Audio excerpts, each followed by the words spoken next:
आज हम एक फ्रिज को चेक किए हैं। इस फ्रिज में कंप्रेसर डेड हो चुका है। कस्टमर पूछ रहे हैं अब क्या होगा, क्या कंप्रेसर बन जाता है। हम उनको किसी भी तरह से समझाए कि देखिए कंप्रेसर रिपेयर नहीं होता है, इसलिए कंप्रेसर को एक ही उपाय है, कंप्रेसर को चेंज करना।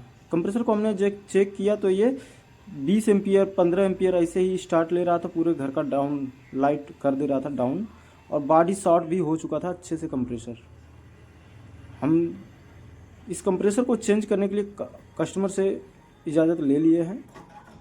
अब इस कंप्रेसर को निकाल के हमको डिफेक्टिव में फेंक देना है। इस कंप्रेसर का कोई काम नहीं है और इसके जगह पे हमको एक नया कंप्रेसर लगाना है।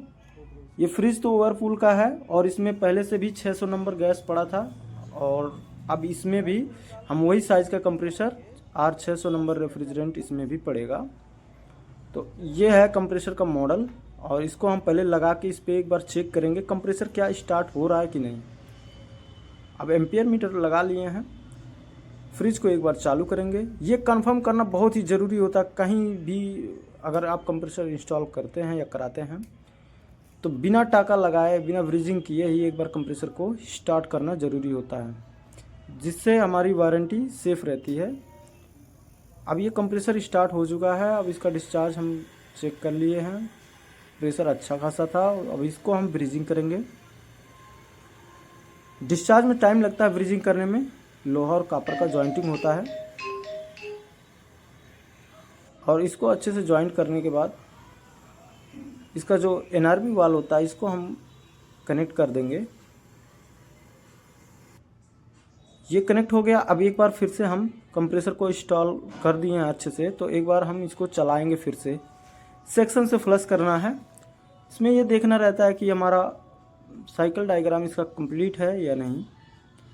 अगर ये सेक्शन से फ्लश हो रहा है तो हम सेक्शन को जॉइंट कर देंगे। यहाँ से एयर प्रेशर आ रहा है, 2-3 बार फ्लश करेंगे, ज़्यादा नहीं। वैसे तो हमारे पास वैक्यूम पंप भी है और हम फ्लश कर रहे हैं तो कोई दिक्कत नहीं है। हम वैक्यूम करके उसके बाद इसमें गैस चार्ज करेंगे। कंप्रेसर का लोड भी हमने चेक कर लिया है और ये फ्लश हो रहा है। तो अब सेक्शन को हम ब्रीजिंग कर देंगे। कस्टमर का कहना है क्या कंप्रेसर लगाते समय कंप्रेसर में स्टोर रहता है गैस, तो हमने उनको बताया कि ऐसा है फ्लेमेबल गैस है। कभी भी किसी भी AC फ्रिज या किसी भी यूनिट में अगर कंप्रेसर चेंज हो रहा है तो उसके अंदर गैस अलग से चार्ज करना पड़ता है। और काफ़ी लोग यही पूछते हैं कि कंप्रेसर बन जाता है तो उसको बनाते क्यों नहीं। कंप्रेसर बनता नहीं है, बनता है लेकिन उसका स्पेयर पार्ट पहले बनता था, अब उसका स्पेयर पार्ट नहीं मिलता है, नया ही लगाना पड़ता है। सारा हमने ब्रीजिंग करने के बाद हमको फ्रिज को आधा घंटा वैक्यूम करना है और हम इसको वैक्यूम पे लगा चुके हैं।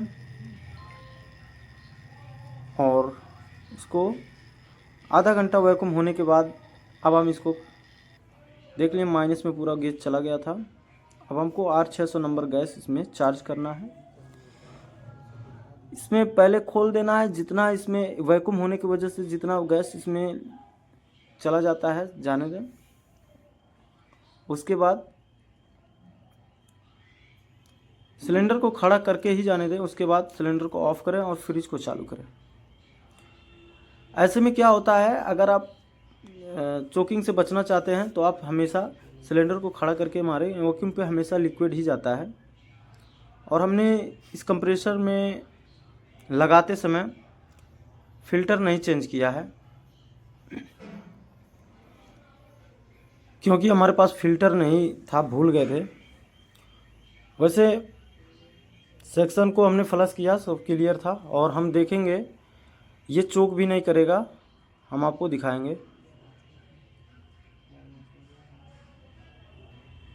फ़िलहाल आप लोग ऐसा ना करें, फ़िल्टर बदलना हमेशा ज़रूरी होता है।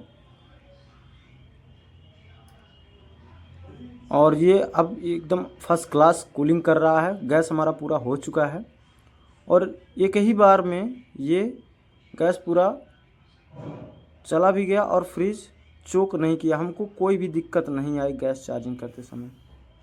देख रहे हैं काफ़ी रिस्क होता है, अगर फ़िल्टर आप चेंज ना करें, नया कंप्रेसर इंस्टॉल करें तो काफ़ी रिस्क होता है। तो अक्सर अनुभव के हिसाब से गैस चार्ज करें तो एकदम सक्सेस हो जाता है। अब ये अच्छा खासा हीटिंग दे रहा है बाहर और 0.0 एम्पियर 7 पॉइंट ले रहा है। इसको एक बार बंद करके 3 मिनट बाद हम इसको चालू करेंगे। इसका स्टैंड प्रेशर कुछ इस तरह से दिखा रहा है। अब 3 मिनट हो चुका है, एक बार हम इसको फिर चालू करेंगे। तो अब